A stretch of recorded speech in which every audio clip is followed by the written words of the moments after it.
Hello everyone, this is AndresRestart, and I'm recording this a little bit over a day after the Nintendo Direct Partner Showcase of July 31st, 2025. And sure enough, like every partner showcase, be it a mini or a full one like the one yesterday, fans are in an uproar. And I think to an extent, understandably so, because going into this presentation, we had many questions. And while we knew, given that this was a partner showcase, that we wouldn't be getting all the answers, we thought we would at least get some.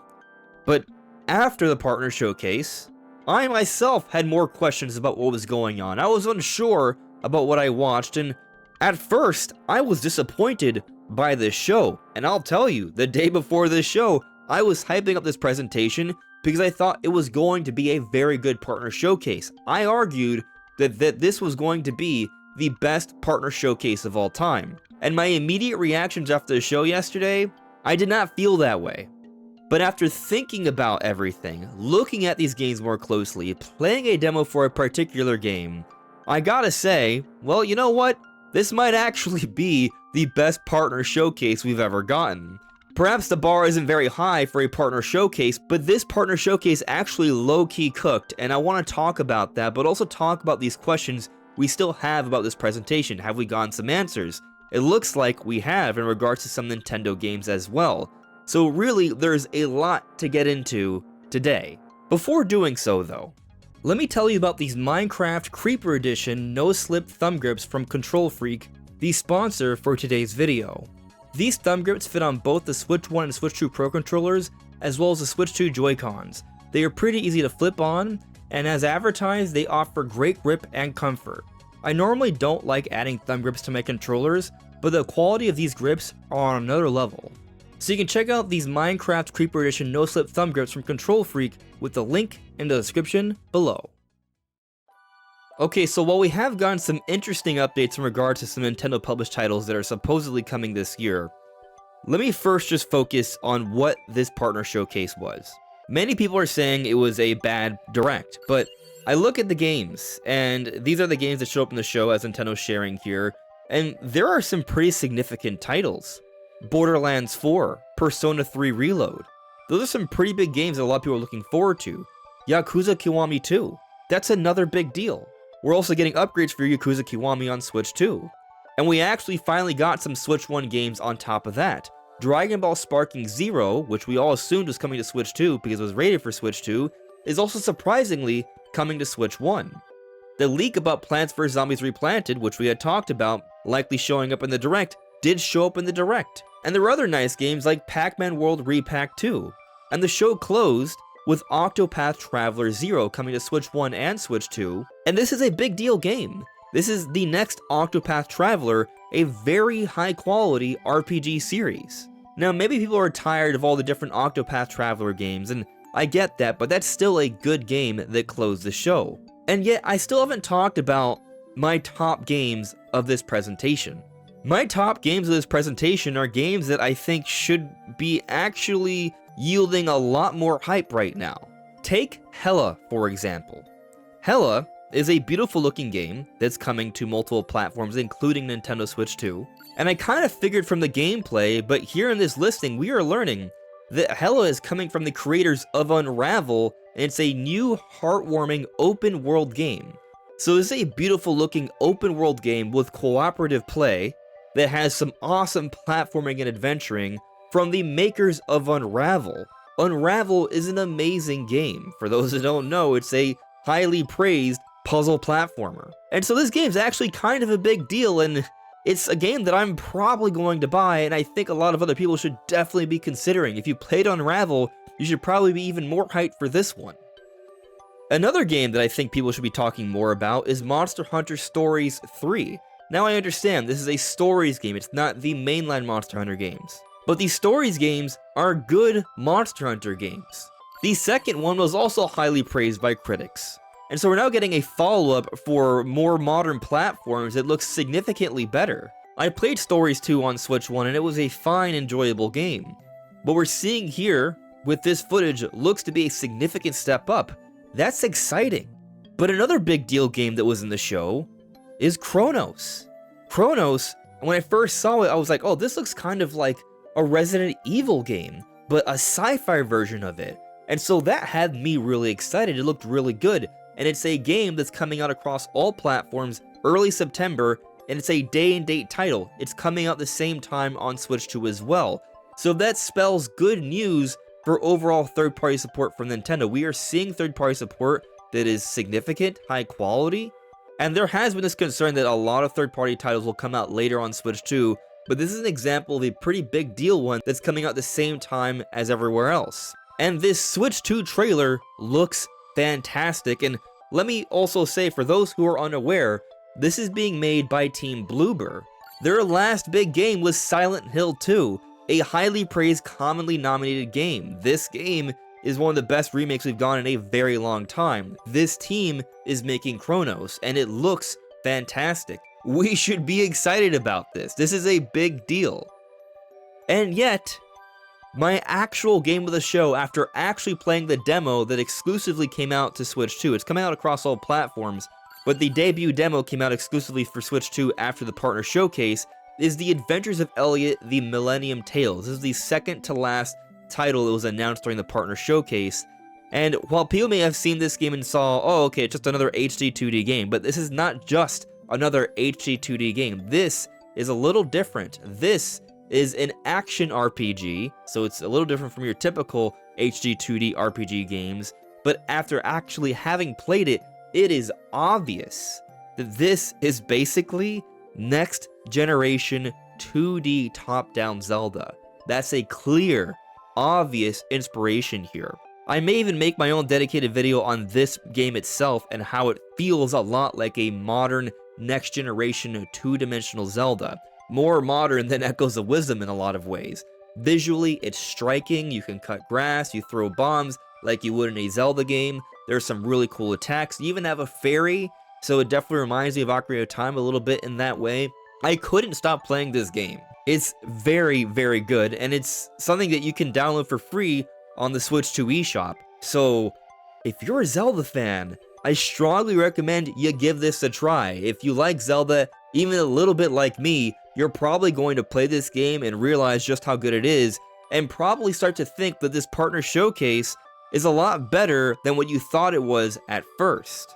And so with all this in mind, I think you actually could make a legitimate argument that this might have been the best partner showcase yet. Not as good as a big general direct, because those are bigger presentations with a lot more games, including a lot of first-party titles, which are pretty substantial, especially for the Nintendo core fanbase. But when we're just talking about partner showcases, it really might be the best one yet. But there's a game I haven't mentioned, which further cements my thinking of this partner showcase being a pretty good one, and that's Hyrule Warriors Age of Imprisonment. With this latest trailer, I am now theorizing a lot more about this game. From a Zelda lore perspective, the things they showed were very exciting, and I talked about that in yesterday's trailer analysis. But there was a big question, and this is one of the reasons why I was kind of initially disappointed with the presentation until I took a deeper look at things, and that's that this trailer for Hyrule Warriors Age of Imprisonment did not give us a release date. Today is August 1st, we're this late into the year, and we still don't have a release date for Hyrule Warriors Age of Imprisonment beyond this winter. And something else to point out, we don't have a release date for Metroid Prime 4, Kirby Air Riders, or Splatoon Raiders. Nintendo has taken a long time to give us clarity on the exact closing lineup of this year. And so many people are growing concerned about these games. What's going on?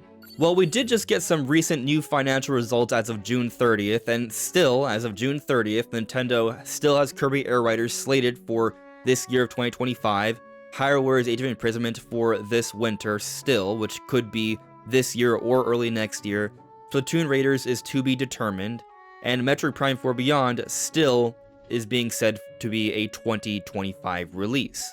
So 7 months into the year, and they still maintain that Prime 4 is coming out this year. And for that reason, I'm not worried, because if the game was actually not going to make it out this year, I think they probably would have told us already. Also, of course, Nintendo needs to put out actual games for the second half of this year, right? So what's it going to be? Prime 4 seems like obviously a likely one, given that they've been telling us it's coming out this year, for over a year already. But we do have some interesting potential insight into when Hyrule Warriors Age of Imprisonment is coming out, because On the Nintendo Australia YouTube page, this is an official YouTube page, right? They say in the description for Hyrule Warriors Age of Imprisoment's latest trailer, witness the epic story of the imprisoning war unfold and experience the canonical events which led to The Legend of Zelda Tears of the Kingdom when Hyrule Warriors Age of Imprisonment launches on the Nintendo Switch 2 this spring. Now that may be confusing, but keep in mind, in Australia, the seasons are reversed. I live here in the United States, so I'm unfamiliar with how things work over in Australia, but from what I can Google, spring takes place between September and November over there. And so if Hyrule Warriors Age of Imprisonment is coming out in spring, then that could mean sometime between September and November. Of course, in other places, Nintendo is saying this winter, which starts in December.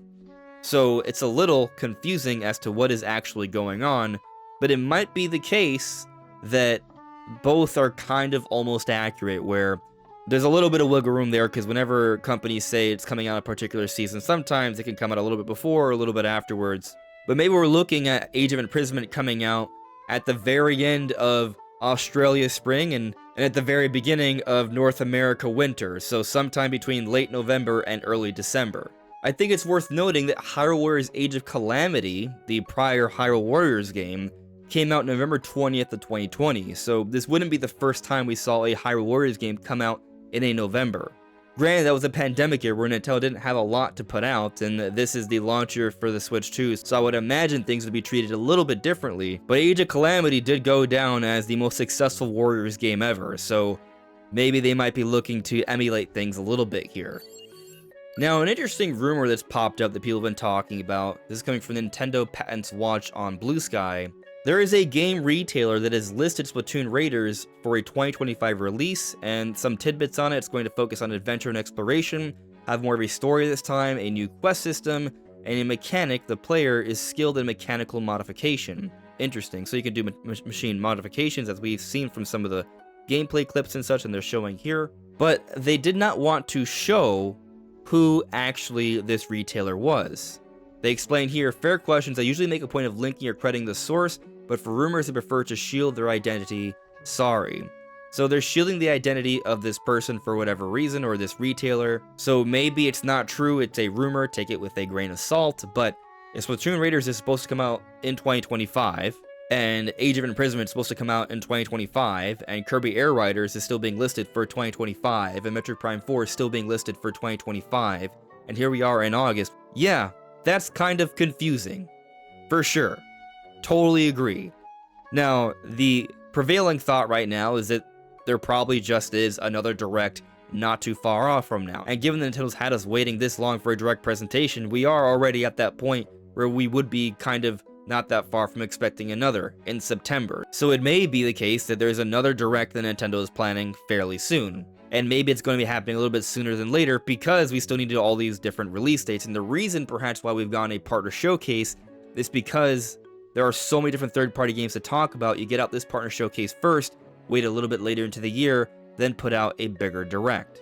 I think it's worth noting that Christopher Dring said here on Twitter, there were at least 3 games I was told were 100% in that Nintendo Direct partner that clearly weren't. Just goes to show how these things change. And then here, this person, Elias, says, probably need to change them sources, bruh. And Christopher Drink says, I mean, it was directly the companies themselves, but I never reported any rumors, so shrug? Christopher Drink is a legitimate journalist who does have contacts with different companies, so if he says that he was directly told by these companies, then I do think it's true. Where I think the issue is the interpretation of what's going on.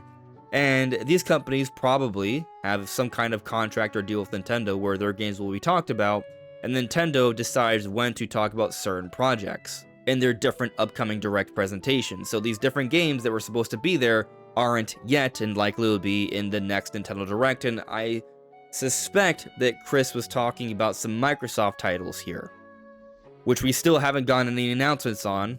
I would assume we'll get those in a later Direct. Now, something else I'll point out that was certainly adding to all the confusion leading up to the Direct and afterwards is this rumor from Wood from Beat 'em Ups. This person, this YouTuber, known as one of the most popular Nintendo YouTubers ever, put out a podcast, and during the podcast had said he heard from a place that he suggested was very reliable that the next Direct would be happening in July, which did happen, but it would have things like a Metroid Prime 4 release date and Animal Crossing, and he's now come out and said that he straight up lied. There was no rumor, there was no source, he lied. So, basically, yeah, we're never taking this person seriously again. That's pretty much it.